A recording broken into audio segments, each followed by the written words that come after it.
నెహెమ్యా గ్రంథములో ఉన్న నెహెమ్యా చేసిన 7 ప్రార్థనల గురించి మీకు తెలియచేయాలని పరిశుద్ధాత్మ దేవుడు నన్ను ప్రేరేపించారు. ఈ నెహెమ్యా హకల్యా కుమారుడైన నెహెమ్యా, ఈయన చెరపొనబడిన వారి యొక్క పూర్వీకులలో ఉన్న కుమారుడైనాడు ఈ నెహెమ్యా. ఈయన ఆర్త హసస్థానబడే రాజుకు గిన్నె అందించేవాడై ఉన్నాడు ఈ నెహెమ్యా. ఈ నెహెమ్యా యొక్క గ్రంథములో ఈ నెహెమ్యా 7 ప్రార్థనలు చేశాడు. 7 రకములైన ప్రార్థనలు చేశారు. అందుకే దైవజనుడు పాడుచు అనే కీర్తనలో మనం గమనించినట్లయితే, ప్రార్థన వినేది పావనుడా, ప్రార్థన నాకు నేర్పుమయ్యా, ప్రార్థన వినేది పావనుడా, ప్రార్థన మాకు నేర్పుమయ్యా, శ్రేష్టమైన భావము గూర్చి శిష్య బృందముకు నేర్పితివి, శ్రేష్టమైన భావము గూర్చి శిష్య బృందముకు నేర్పితివి, పరముడ నిన్ను ప్రణుతించెదము, పరముడ నిన్ను ప్రణుతించెదము, పరలోక ప్రార్థన నేర్పుమయ్యా, ప్రార్థన వినేడి పావనుడా, ప్రార్థన మాకు నేర్పుమయ్యా. ఆయన ప్రార్థన వినేవాడు, ప్రార్థనకు నెరవేర్పునిచ్చువాడు, ప్రార్థన నేర్పువాడై ఉన్నాడు. అలాగున నెహెమ్యా గ్రంథములో 7 రకములైన ప్రార్థనలు చేశారు. ఒక్కొక్కటిగా మనము విని గ్రహించుకుందాం ఉంటారు. మొట్టమొదటిగా నెహెమ్యా గ్రంథములో నెహెమ్యా చేసిన ప్రార్థనను మనము గమనించినట్లయితే, మొదటి ప్రార్థన పశ్చాత్తాప ప్రార్థన. నెహెమ్యా గ్రంథము 1వ అధ్యాయము 6-7 వచనాలు మనం చూసినట్లయితే, నెహెమ్యా గ్రంథము 1వ అధ్యాయము 6-7 వచనాలు మనము గమనించినట్లయితే, నీ చెవియొక్కి నీ నేత్రములు తెరచి నీ సన్నిధిని దివారాత్రము నీ దాసులైన ఇశ్రాయేలుల పక్షముగా నేను చేయు ప్రార్థన అంగీకరించుము. నీకు విరోధముగా పాపము చేసిన ఇశ్రాయేలు కుమారుల దోషమును నేను ఒప్పుకొనుచు ఉన్నాను. నేనును నా తండ్రి ఇంటి వారు పాపము చేసి ఉన్నాము. నీ ఎదుట బహు అసహ్యముగా ప్రవర్తించితిని. నీ సేవకుడైన మోషే చేత నీవు నిర్ణయించిన ఆజ్ఞలనైనను కట్టడములనైనను విధులైనను మేము గైకొనకపోతిమి.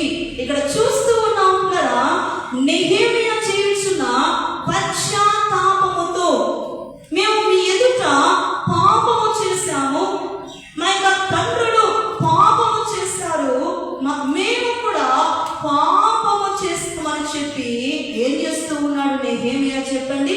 పశ్చాత్తాపముతో కూడిన ప్రార్థన చేస్తూ ఉన్నాడు. పశ్చాత్తాపం అనగా తాను చేసిన యొక్క పాపమును గ్రహించుట, లేదా తనలో ఉన్న గర్వమును తగ్గించుకొని పశ్చాత్తాపపడి తన పాపముల గురించి ఒప్పుకొనుటయే పశ్చాత్తాపం. మరి ఒక వచనంలో కూడా మనం గమనించినట్లయితే, నెహెమ్యా గ్రంథము 9వ అధ్యాయము 33వ వచనంలో చూసినట్లయితే, 9:33 వచనములో, నా మీదికి వచ్చిన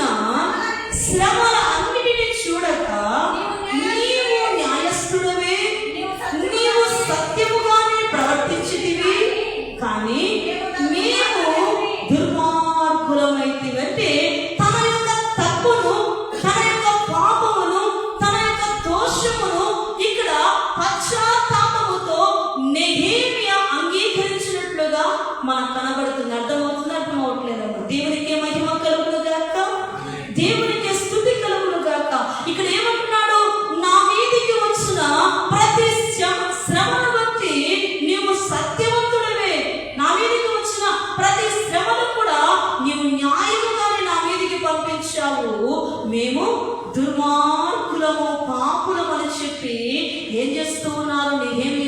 నెహెమ్యా ఏం చేస్తూ ఉన్నాడు చెప్పండి? ఒప్పుకొనొచ్చు ఉన్నాడు. అంటే పశ్చాత్తాపపడుచు ఉన్నాడు.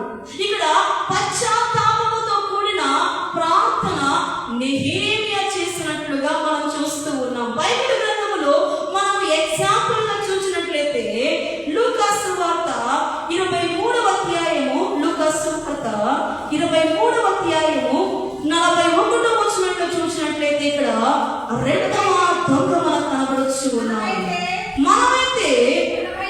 మనకైతే ఇది న్యాయమే, మనము చేసిన వాటికి తగిన బలమును పొందుచున్నాము, కానీ ఈయన ఏ నేరమును ఏ తప్పిదమును చేయలేదని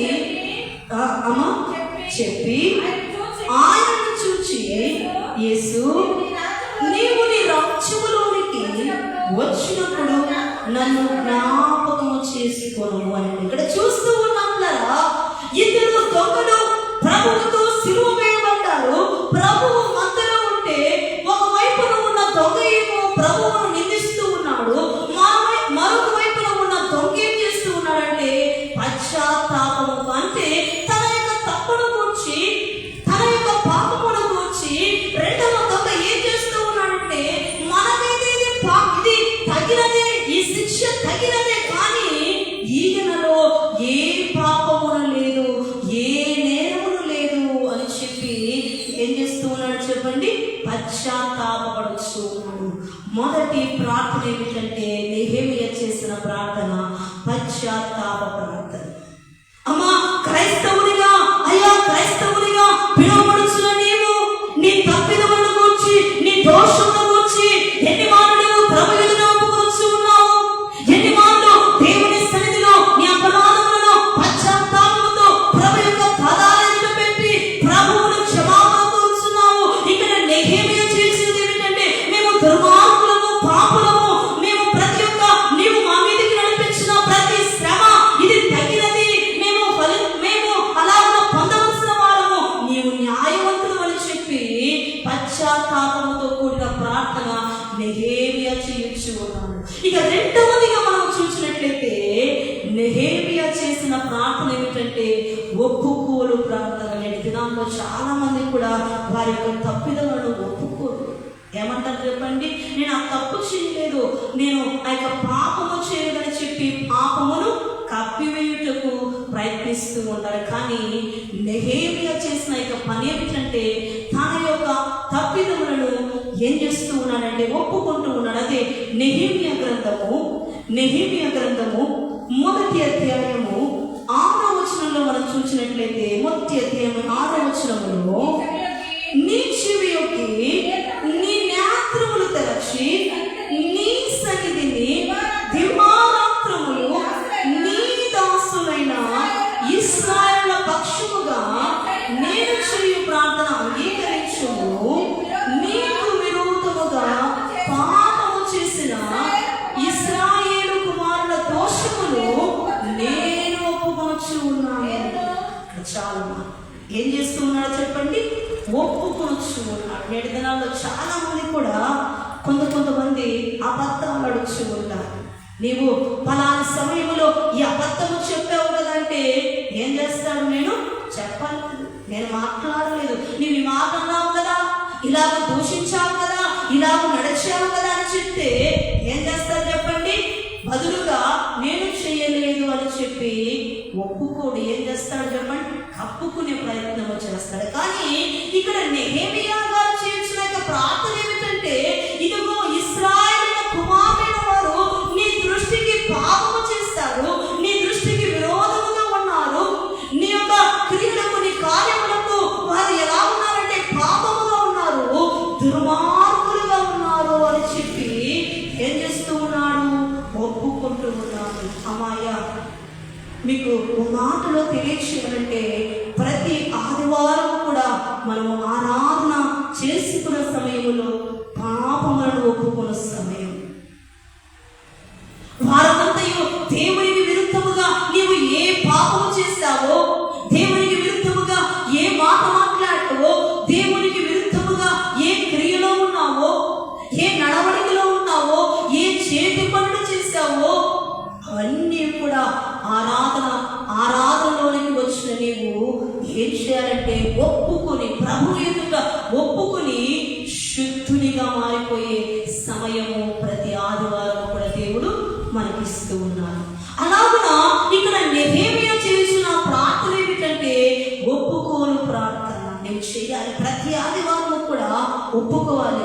వీలైతే ప్రతి దినము కూడా దేవుని సన్నిధిలోకి వెళ్ళి ఏదో ఒక సమయంలో తెలుసు లేదా అత్యవసరమైన సమయంలో ఏదైనా పాపము చేసి ఉంటే, దేవా ఈరోజు నేను నీకు విరుద్ధముగా ఈ పని చేశాను, ఈ క్రియలో ఉన్నాను, ఈ మాటలో ఉన్నాను, ఈ చూపులో ఉన్నాను, ఈ ప్రవర్తనలో ఉన్నాను, ఇది నేను చేశానయ్యా, ఇది నీకు పాపము, నీ దృష్టికి పాపము కనుక నన్ను క్షమించవు దేవా, నన్ను కడిగి వేయము దేవా, నన్ను శుద్ధునిగా చేయు దేవా అని చెప్పి ప్రభువు సన్నిధిలోనికి వెళ్ళి ఒప్పుకునే వారిగా మనం ఉండాలి. అందుకే బైబిల్ గ్రంథములు మనకు సుంకరి చేయొచ్చు ఉన్నాడు. ఒకసారి వాక్యములు గమనించినట్లయితే లూకా సువార్త 18వ అధ్యాయము 10వ వచనంలో చూసినట్లయితే, లూకా సువార్త 18వ అధ్యాయము 10వ వచనంలో చూసినట్లయితే ఇక్కడ ఆ ప్రార్థన చేయుటకై ఇద్దరు మనుషులు దేవాలయములకు వెళ్ళి, వారిలో ఒకడు పరిసయ్యుడు, ఒకరు సుంకరి. పరిసయ్యుడు నిలువబడి, దేవా నేను చోరులను, అన్యాయస్తులను, ఇతరుల మనుషుల వలనను, ఈ సుంకరి వలనను నీకు కృతజ్ఞతాస్తుతులు చెల్లించుచున్నాను. వారములకు 2 మార్లు ఉపవాసము చేయుచు నా సంపాదన అంతటిలో 10వ భాగము చెల్లించుచున్నాను. తనలో తాను ప్రార్థించు ఉండెను. అయితే సుంకరి దూరముగా నిలిచి ఆకాశము వైపు కనులెత్తుటకైనను ధైర్యము చాలక, దేవా పాపినైన నేను నన్ను కరుణింపుమని అతని కంటే ఇతడు నీతిమంతునిగా తీర్చబడి నా ఇంటికి వెళ్ళి. ఇక్కడ చూస్తూ ఉన్నట్లరా ఇద్దరు వ్యక్తులైన వారు ప్రార్థన చేస్తూ ఉన్నారు. మొదటిగా ఆ యొక్క పరిశీలన చేస్తూ ఉన్న ప్రార్థన, తనను తాను హెచ్చించుకొనొచ్చు, తనను తాను గొప్పగా చేసుకొనొచ్చు చేయించిన ప్రార్థన చేస్తూ ఉన్నాడు. నేను ప్రతి ఆదివారం ఆరాధనకు వస్తూ ఉన్నాను, నీ సన్నిధిలోనికి ఆ యొక్క కానుకలను తెస్తూ ఉన్నాను, ఇలాగ అందరి కంటే నేనే ఆ యొక్క దేవుని యొక్క కార్యక్రమాలలో పాల్గొంటూ ఉన్నాను, నీ సన్నిధికి కానుక తీసుకొస్తూ ఉన్నానని చెప్పి ఏం చేస్తూ ఉన్నాడంటే హెచ్చించుకొనొచ్చు ప్రార్థన చేస్తూ ఉన్నాడు. కానీ ఈ యొక్క సుంకరి దేవాలయమునకు దూరముగా నిలబడి 2 చేతులు పైకెత్తి ఆకాశం వైపు కనులెత్తి, దేవా నీ సన్నిధిలో నిలవడానికి నేను అర్హత లేని వాడైన నన్ను ఇంతగా కరుణించి, ఇంతగా ప్రేమించి, నీ జీవమునిచ్చి, నీ కృపను చూపించి నన్ను ఇలాగ బ్రతికించిన దేవా నీకు స్తోత్రములను చెప్పి ఏ ప్రార్థన చేస్తూ ఉన్నాడు చెప్పండి? ఒప్పుకొనొచ్చు ఉన్నాడు. నేను పాపిని అని చెప్పి ఒప్పుకుంటూ ఉన్నాడు సుంకరి. నేటి దినాల్లో చాలా మంది కూడా గర్వముతో కూడిన ప్రార్థన. ఇక్కడ పరిశీలన ఎలాగైతే చేశాడో ప్రార్థన, నాకంటే ఇక ఎవరు కూడా గొప్పగా ప్రార్థన చేయలేరు, నాకంటే ఇక ఎవరు కూడా ఇంతసేపు ప్రార్థన చేయలేరు, నాకంటే ఇంతగా మోకరించి ఎవరు ప్రార్థన చేయలేరు అని చెప్పి చాలా మంది గర్వముతో చేస్తూ ఉంటారు. నిజంగా ప్రతి శుక్రవారం కూడా కురుగోడులో దైవ సన్నిధి సహవాస స్వస్థ కూడం జరుగుతుంది. ఆ సహవాస కూటములో కుమార్తె గంటలు ప్రార్థన చేస్తుంది. ఆ కుమార్తె ప్రార్థన చేసినప్పుడు మాత్రం మోకరిస్తుంది, ఇక ఎవరు ప్రార్థన చేసినా మోకరించు. ఏమిటంటే నా ప్రార్థనే గొప్పది, నేను మాత్రమే అంతసేపు చేయగలుగుతాను, ఇక ఎవరు కూడా నాలాగా ప్రార్థన చేయరు అని చెప్పి అలాగున గర్వముగా ఉంటుంది. ఎవరితో కూడా మాట్లాడదు. ఆ ప్రార్థన దేవుని సన్నిధికి చేరదు. నిజంగా ఇక్కడ సుంకరిని చూస్తూ ఉన్నాము.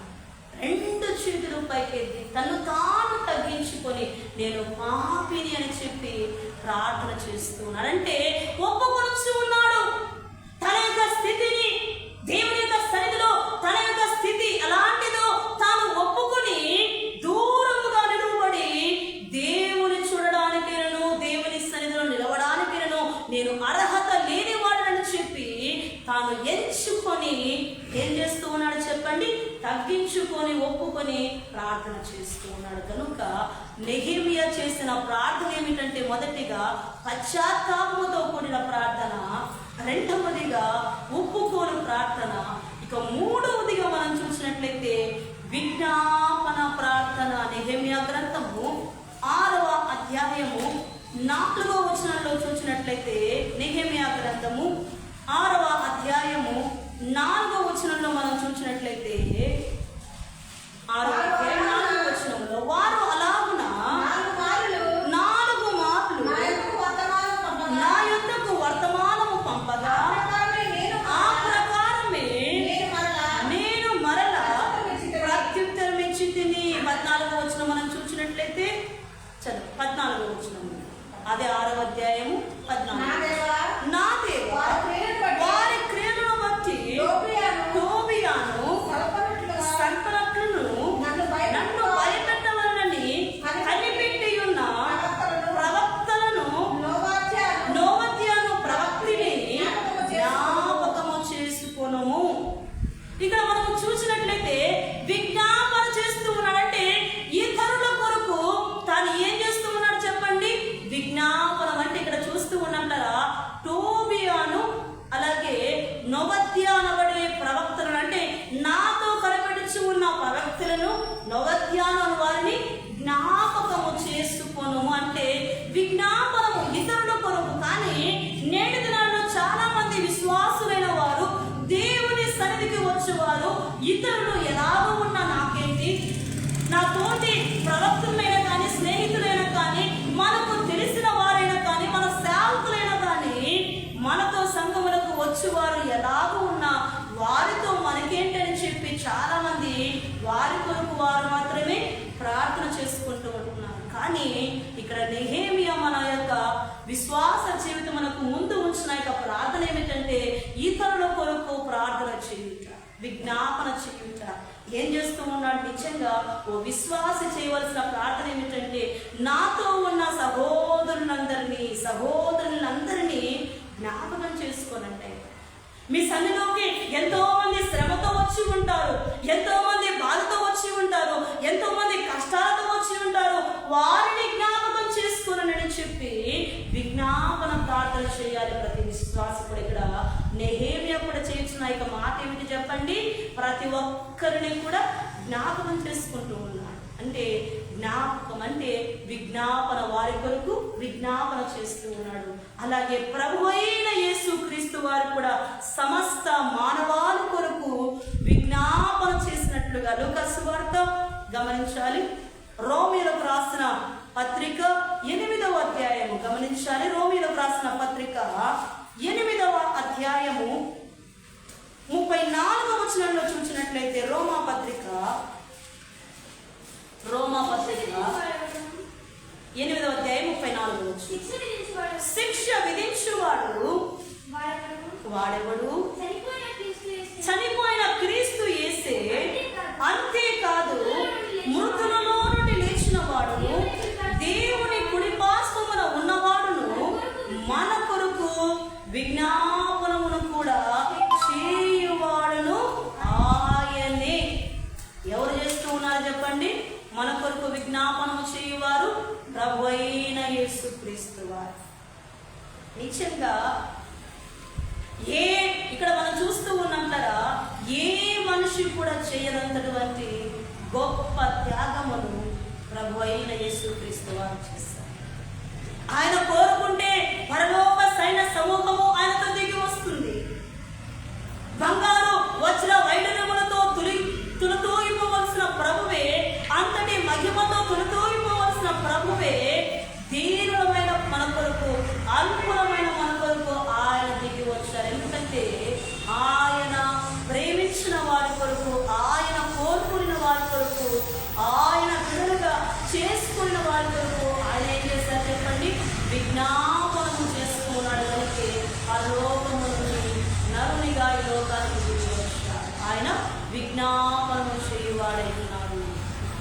ఇంకా నాలుగవదిగా మనం చూసినట్లయితే నెహెమియా చేసిన మరొక ప్రార్థన ఏమిటంటే వ్యక్తిగత ప్రార్థన. నెహెమియా గ్రంథము మొదటి అధ్యాయము 11వ వచనంలో మనం చూసినట్లయితే నెహెమియా గ్రంథము యెహోవా చెవియొగ్గి నీ దాసుడనైన నా మొరను నీ నామమున భయభక్తులతో ఘనపరచుట యందు ఆనందించు నీ దాసుల మొరను ఆలకించి ఈ దినమందు నీ దాసుని ఆలోచన సఫలపరచి ఈ మనుషుడు నా యందు దయచూపునట్లు అనుగ్రహించుమని నిన్ను బ్రతిమాలుకొనుచున్నాను అని ప్రార్థించి తినిచ్చాను. ఇక్కడ చూస్తూ ఉన్నప్పుడరా ఏం చేస్తూ ఉన్నాడు నెహెమియా? వ్యక్తిగతముగా అంటే రాజు దగ్గర పనిచేస్తూ ఉన్నాడు కదా.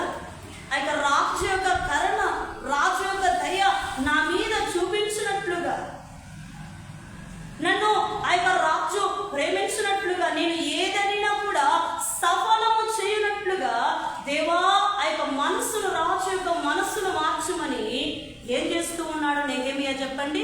వ్యక్తిగతముగా ప్రార్థన చేస్తూ ఉన్నాడు. నిజంగా ప్రతి క్రైస్తవునికి వ్యక్తిగత ప్రార్థన చాలా అవసరం.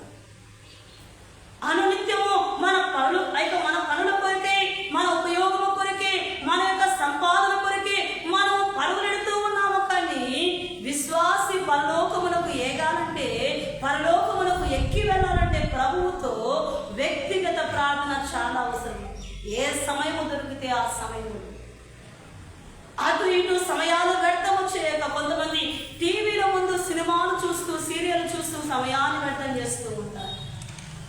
కొంతమంది అవి ఇవి అంటూ అది ఆడాలి ఇది ఆడాలని చెప్పి ఆటల కొరకు పరిగెత్తూ వెళ్ళిపోతూ ఉంటారు. లేదా కొంతమంది ఫ్రెండ్స్తో గడపాలి, లేదా కొంతమంది ఇతరులతో ముచ్చట్లాడుచు వారిని గురించి వీరిని గురించి మాట్లాడుకుంటూ సమయాలు వ్యర్థము చేస్తూ ఉంటారు. కానీ వ్యక్తిగతముగా విశ్వాసి జీవితము ప్రభువుతో గడిపితే ఎంతో గొప్ప దండకరముగా దేవుడు ఆ కుటుంబాన్ని ఆశీర్వదించిన ఉన్నారు, వారిని కూడా ఆశీర్వదించిన ఉన్నారు. కనుక ఇక్కడ నెహెమియా ఏం చేస్తూ ఉన్నాడంటే వ్యక్తిగత ప్రార్థన చేస్తూ ఉన్నాడు. ప్రతి మనిషి కూడా, ప్రతి విశ్వాసి కూడా నేర్చుకోవాల్సిన ప్రార్థన ఏమిటంటే వ్యక్తిగతముగా ఒక గంట సేపు ప్రభువుతో నీవు గడుపుతావా?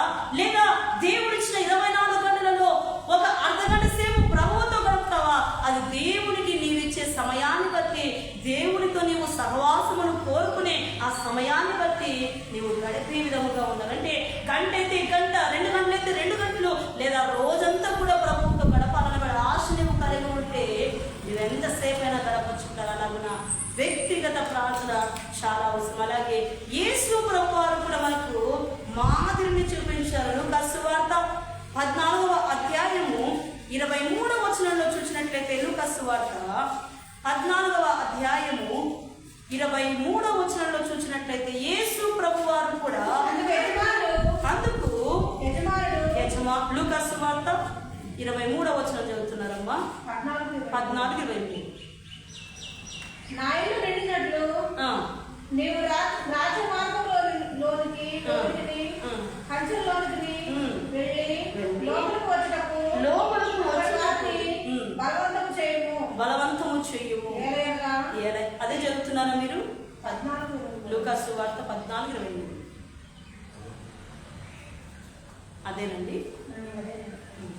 గమనించాలి పిల్లరా, ఏకాంతముగా అంటే ప్రభువు అరణ్యములోనికి వెళ్ళిపోయి ఏకాంతముగా ప్రార్థన చేస్తూ ఉన్నట్లుగా ప్రభువు మనకు ఆయన మాదిరిగా వచ్చాడు. ఆయన కూడా వ్యక్తిగతముగా ప్రార్థించినట్లుగా సమస్త మానవాళి కొరకు ఆయన కూడా వ్యక్తిగతముగా ప్రార్థించినట్లుగా ఆయన మనకు మాదిరిగా ఉంచారు. కనుక విశ్వాసమైన మనము ఏం చేయాలంటే వ్యక్తిగత ప్రార్థనలో మన విశ్వాస జీవితమును ప్రభువుతో గడిపేవారిగా మనం ఉండాలి. ప్రభువుతో ఉండేవారిగా, ప్రభు యొక్క సన్నిధిలో మన విశ్వాస జీవితమును అనునిత్యము ఫలింపజేసుకునే వారిగా, ఫలభరితముగా మన యొక్క విశ్వాస జీవితమును ప్రభువుతో గడిపేవారిగా మనము ప్రభువులో ఎదుగునట్లుగా అలాగున వ్యక్తి మనం అలాగున గడిపే వారిగా ఉండాలి. ఇక 5వదిగా మనం చూసినట్లయితే నెహెమ్యా చేసిన యొక్క ప్రార్థన ఏమిటంటే 5వ ప్రార్థన ఉపవాస ప్రార్థన. ప్రతి విశ్వాసికి ఇది చాలా అవసరం. ఉపవాస ప్రార్థన చాలా అవసరము. ఉపవాసం ఉండి ప్రభువు సన్నిధిలో నువ్వు ఏ ప్రార్థన చేసినా కూడా అది ఖచ్చితముగా నెరవేరే ఆ యొక్క కార్యము ఉపవాస ప్రార్థన. ఉపవాస ప్రార్థన చేయించినట్లుగా నెహెమ్యా గ్రంథములో నెహెమ్యా 1వ అధ్యాయము గమనించాలి. నెహెమ్యా గ్రంథం 1వ అధ్యాయము 4వ వచనంలో మనం చూసినట్లయితే నెహెమ్యా గ్రంథము 1వ అధ్యాయం 4వ వచనంలో ఈ మాటలు వినినప్పుడు నేను కూర్చుండి ఏడ్చి కొన్ని దినములు దుఃఖముతో ఉపవాసముండి ఆకాశమందలి దేవుని ఎదుట విజ్ఞాపనము చేసి తిని. ఇక్కడ ఏం చేస్తూ ఉన్నాడు చెప్పండి? నెహెమ్యా ఇశ్రాయేలు వారి యొక్క శ్రమను, చెరగొట్టబడిన వారి యొక్క బాధను, దుఃఖమును, కష్టమును చూచి ఏం చేస్తూ ఉన్నాడట? ఏడ్చుచు దుఃఖముతో ఆకాశమందలి దేవుని ఎదుట విజ్ఞాపన చేస్తూ ఉన్నాడు. అంతేకాకుండా ఏం చేస్తూ ఉన్నాడు? ఉపవాసం ఉండి ప్రార్థన చేస్తూ ఉన్నాడు. అంటే విశ్వాసముతో, ఉపవాసముతో, ఇది దేవుని సన్నిధిలో ఉపవాసం ఉండి నేను ప్రార్థన చేస్తే అది దేవుడు ఆలకించి నెరవేర్పునిస్తాడనబడే విశ్వాసముతో నెహెమ్యా చేయించిన ప్రార్థన ఏమిటంటే ఆకాశమందున దేవునికి విజ్ఞాపన చేస్తూ ఉపవాసముతో ప్రార్థన చేసినట్లుగా మనం చూస్తూ ఉన్నాం. అలాగే మాదిరిగా మనం చూసినట్లయితే ఎస్తేరును చూస్తూ ఉన్నాం. తన యొక్క సొంత జనాంగము కొరకు, తన యొక్క స్వజనము కొరకు మొర్దెకై వచ్చి ఇలాగున నీ యొక్క జనులైన వారికి, నీ జాతికి సంబంధించిన వారి యొక్క ప్రజలైన వారికి హామాను ద్వారా ఇలాగున శ్రమ కలుగుతుంది.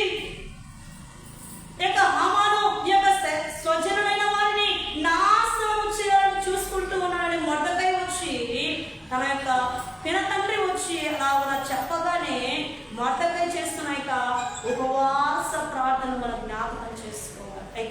ఎస్తేరు చేస్తూ ఉన్న ఉపవాస ప్రార్థనను మనము జ్ఞాపకం చేసుకోవాలి. తన యొక్క ప్రజల కొరకు ఏం చేస్తూ ఉన్నా చెప్పండి? ఉపవాసం ఉండి ప్రార్థన చేస్తుంది. అమ్మా, నీ కుటుంబంలో శ్రమలు ఉన్నాయా? అయ్యా, నీ కుటుంబంలో బాధలు ఉన్నాయా? కన్నీరు నీవు అనునిత్యము కాచుచూ ఉన్నావా? కృంగిపోతూ ఉన్నావా? వేదన పడుతూ ఉన్నావా?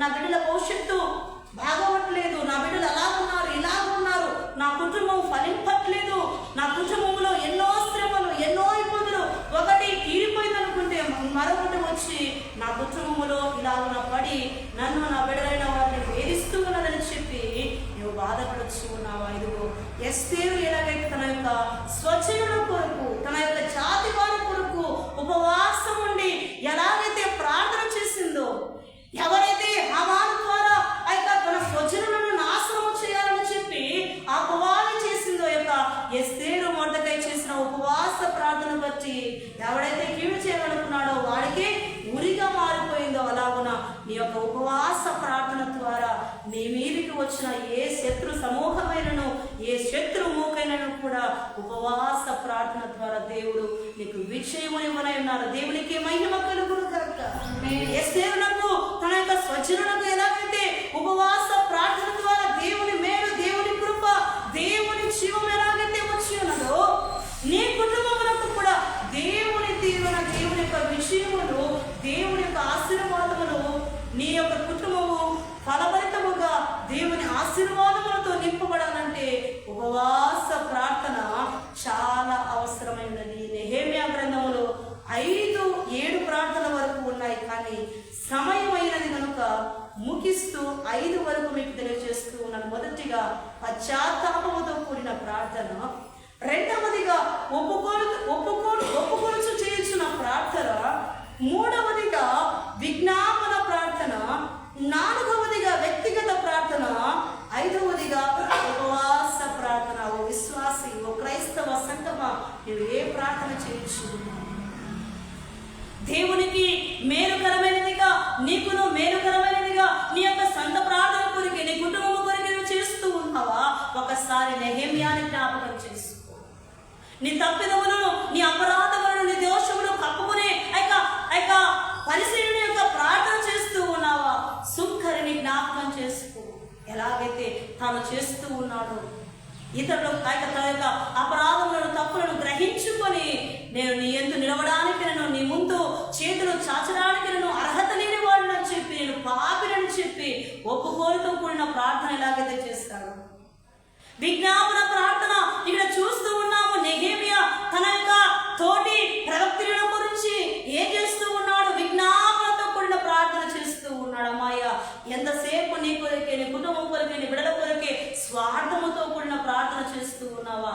విజ్ఞాపన ప్రార్థన నేర్చుకో. ఇతరుల గురించి నీ కుటుంబంలో ఎవరైనా వారు ఫలాని వారు కురిగిపోతూ ఉన్నారు, రోగముల బారిన పడి ఉన్నారేమో, శోధనతో పీడిపబడుచు ఉన్నావు, వారి గురించి నీకు తెలిసిన వెంటనే వారి కొరకు కన్నీళ్లతో ప్రార్థన చేసేవారిగా ఉండాలి.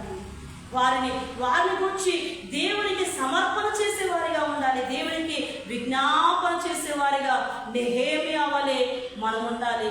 అయితే ప్రభువైన యేసుక్రీస్తు వారు సమస్త మానవాళి కొరకు ఎలాగైతే గెత్సేమనే వనములో కొండ మీద కొండ మీద ఆయన ప్రార్థన చేసిన సమయంలో, అలాగే అరణ్యములో ఆయన ప్రత్యేకంగా గడిపిన సమయంలో కూడా ఎలాగైతే విజ్ఞాపన ప్రార్థన చేశారో, నీ విశ్వాస జీవితంలో కూడా అలాంటి విజ్ఞాపన ప్రార్థన చాలా అవసరమైనది. ఇంకా వ్యక్తిగత ప్రార్థన, ప్రతి విశ్వాసికి వ్యక్తిగత ప్రార్థన చాలా అవసరం కనుక దేవునితో యొక్క సహవాసము వ్యక్తిగతముగా చాలా ఎక్కువగా ప్రభుతో ఉండాలంటే, ఒకవేళ నువ్వు చెడు మార్గంలో ఉన్నావేమో, తప్పుడు తలపులలో ఉన్నావేమో, చీకటి శోధన చేత నింపబడి ఉన్నావేమో, ఇదిగో వ్యక్తిగత ప్రార్థన ద్వారా నీలో ఉన్న చీకటి, నీలో ఉన్న చెడు తలంపులు, నీలో ఉన్న చెడు కార్యములు దేవునితో గడిపిన ఒక వ్యక్తిగత ప్రార్థన తోడైందనుకోండి, ప్రతిదీ కూడా ముక్కలైపోయి దేవుని ఆశీర్వాదములో నీ జీవితము, నీ కుటుంబము నడపబడే కార్యము జరుగుతుంది. కనుక వ్యక్తిగత ప్రార్థన చాలా అవసరం. చివరిగా ఉపవాస ప్రార్థన. ఇంతకాలము నీవు ఉపవాసం ఉండి ప్రభు సన్నిధిలో ప్రార్థన చేయలేకపోవచ్చు. ఒకవేళ ఆరోగ్యమును బట్టి, లేదా నీ యొక్క స్థితిని బట్టి, సమస్యలను బట్టి నీవు చేయలేకపోతున్నావు, నీ యొక్క బాడీ యొక్క బలహీనతను బట్టి చేయలేకపోతున్నావేమో. ఒకవేళ ఆరోగ్యం అంతయు కూడా సరి ఉన్న సమయంలో ఉపవాసము, కొంతమంది ఉపవాసం చేస్తూ ఉంటారు. అంటే వారికి వీలైన మట్టుగా, అంటే ఒక పూట ఉపవాసం అని చేస్తూ ఉంటారు. ఇక మరికొందరైతే 2 పూటల ఉపవాసం అని చేస్తూ ఉంటారు, లేదా మరికొందరైతే 3 పూటల ఉపవాసం ఉండి కఠిన దీక్షతో ప్రభు సన్నిధిలో ప్రార్థన చేస్తూ ఉంటారు. కనుక ఉపవాస ప్రార్థన ద్వారా నీ కుటుంబాలు, నీ యొక్క బిడ్డలైన వారు, నీ భర్త, భార్య, సమస్త ఈవుల చేత, దేవుని యొక్క ఆశీర్వాదముల చేత నీవు నింపబడాలని ఆశ కలిగి ఉంటే, నెహెమియా గ్రంథములో నెహెమియా ఎలాగైతే 7 రకములైన ప్రార్థన చేశారో, విశ్వాసివై ఉన్న నీ